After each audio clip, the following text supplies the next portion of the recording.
Não deposite nem coloque a tua confiança e a sua fé nas pessoas.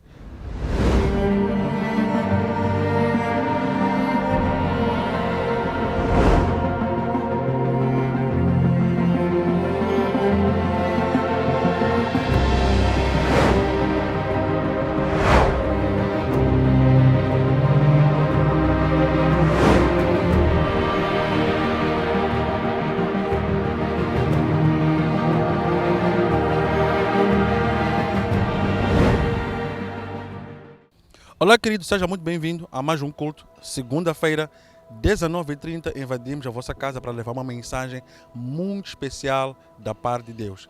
Meu nome é Gilden Zita e estou aqui como um mensageiro das boas novas. Por favor, se você já é inscrito nesse canal, não permaneça com essa mensagem para ti só.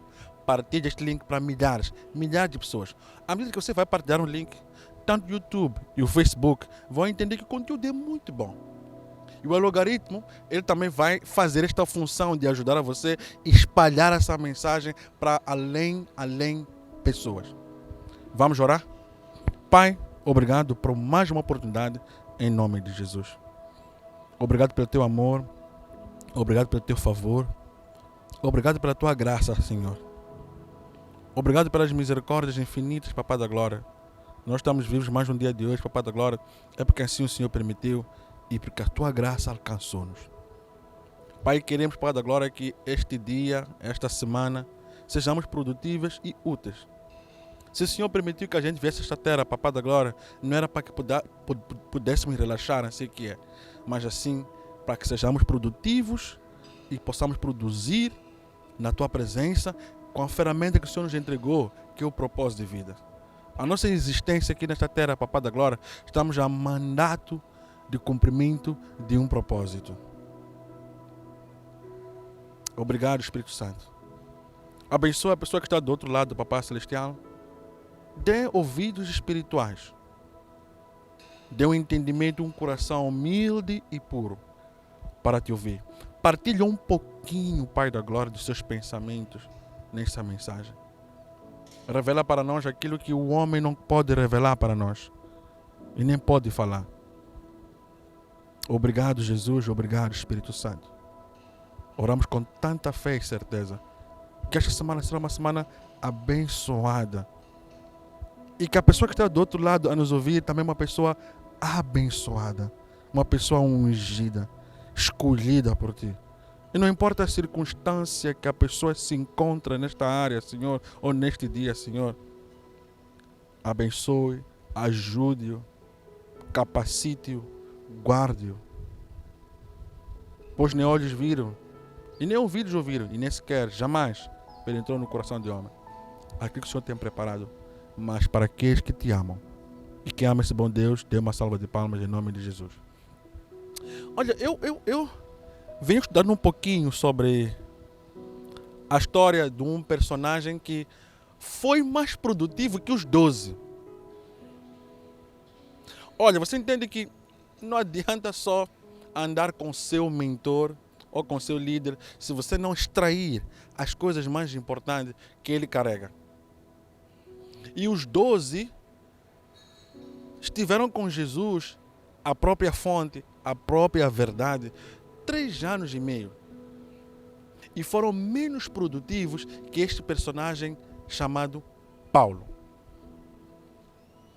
Paulo, treinado aos pés de Gamaliel, ele se torna um mestre na teologia, no ensino. Ele vem perseguindo a igreja vários tempos. E por sua vez ele teve um encontro com o mesmo Deus em Damasco. Convertido e se tornou um instrumento assertivo. Eu diria assertivo porque ele foi produtivo e mais livros escreveu no nosso manual de instrução. Paulo, por sua vez, ele começa a sua jornada como um peregrino, um evangelista, viajando por cidade em cidade, carregando essa mensagem, carregando essa instrução da parte de Deus. Claramente que ele fez amizades, tinha consigo Lucas, tinha consigo Demas, tinha consigo várias pessoas, próprio Alexandre, e ele vai caminhando, vai escrevendo as suas histórias, vai ensinando a sua doutrina nas cidades de Gálatas, Éfeso, Roma e várias outras situações. Paulo, ele foi apedrejado, ele foi prisioneiro, ele foi preso, já escapou de naufrágio. Mesmo assim, ele foi até, depois de escapar desse naufrágio, ele é mordido por uma víbora, na esperança que ele ia morrer, e mesmo assim não. Paulo, ele é uma pessoa completa em si mesmo. E você vê que ele ensinou uma doutrina jamais vista no manual de instrução. Escrevendo os seus 14 livros.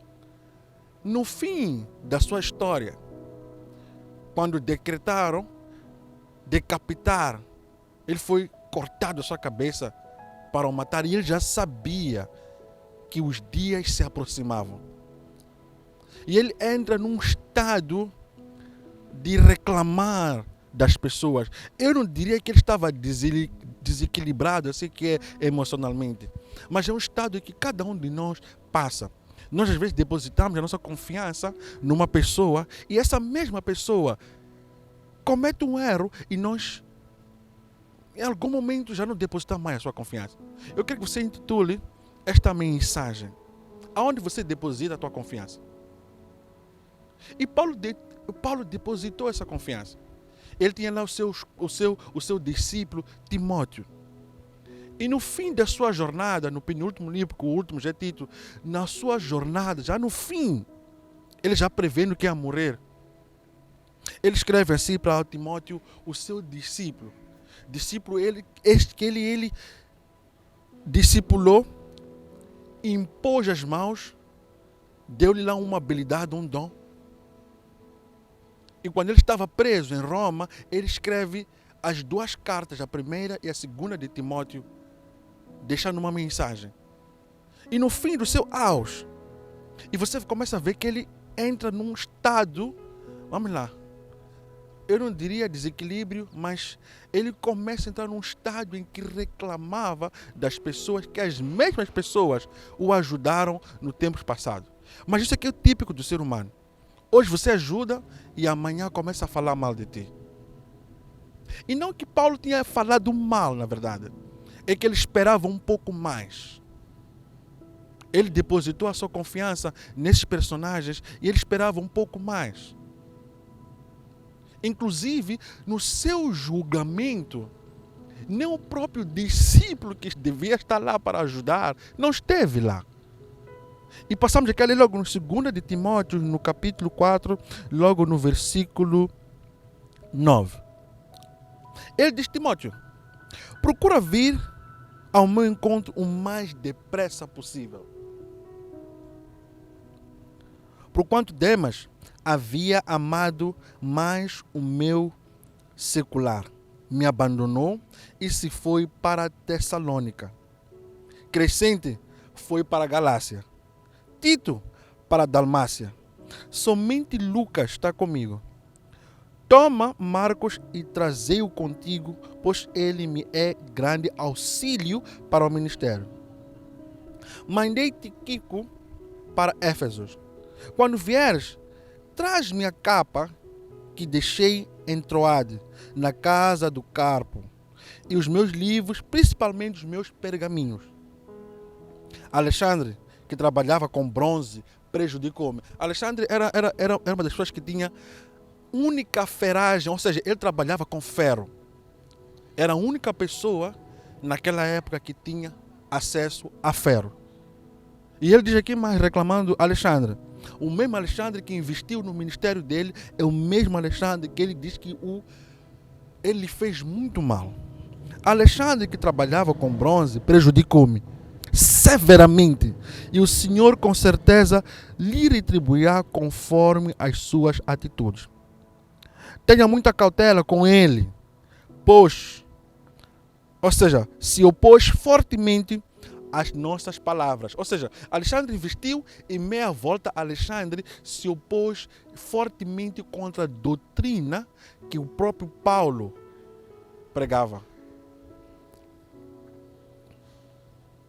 Na minha presença, ou seja, na minha primeira defesa, ninguém se fez presente para me ajudar.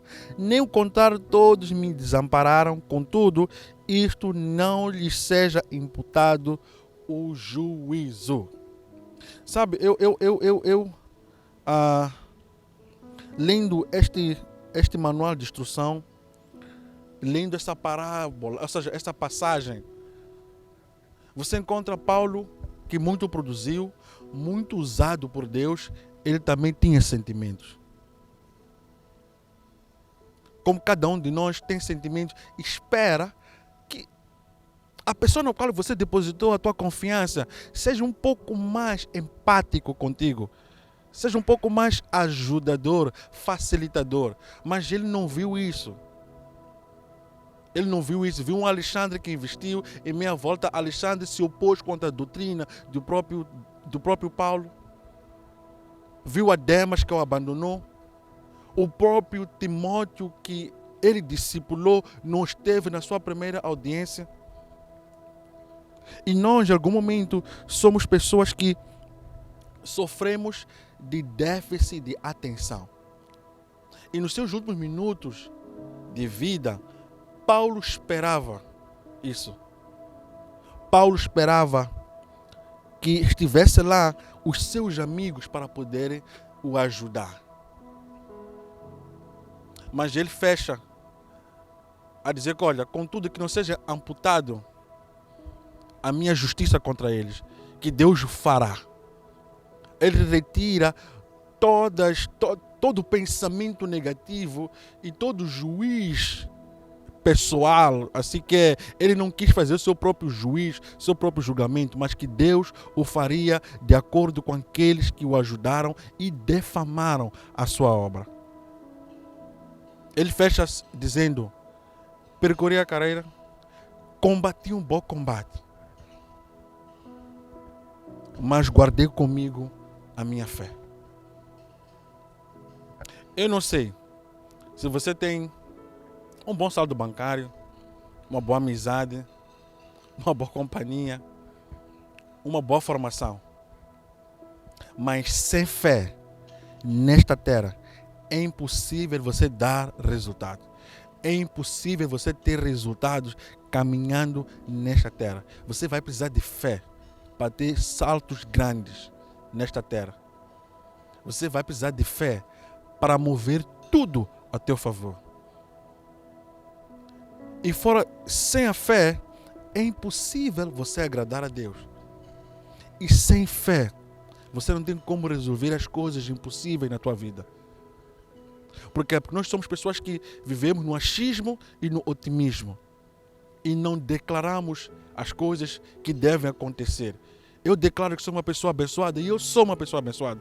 Eu declaro que a CIS ainda vai transformar almas e multiplicar este ano o número de convertidos para o Senhor. Sim, eu deposito a minha confiança na fé, na medida certa que Deus me deu, na fé que agrada a Deus, é nela que eu deposito.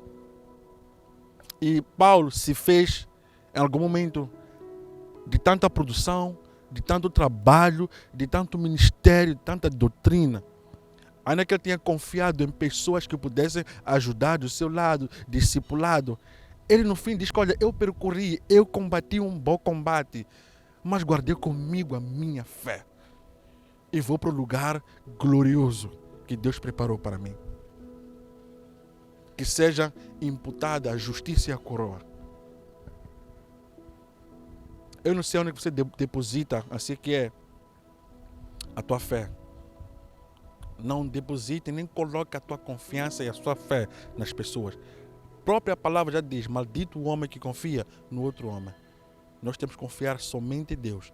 Depositar a confiança em Deus. Que Ele tudo fará. Pois nem olhos viram, e nem ouvidos ouviram, e jamais penetrou no coração do homem tudo aquilo que o Senhor tem preparado para aqueles que o amam. E com tua fé, Deus te ama ao nível que você tem. Ainda que seja de grau de mostarda, Deus te ama.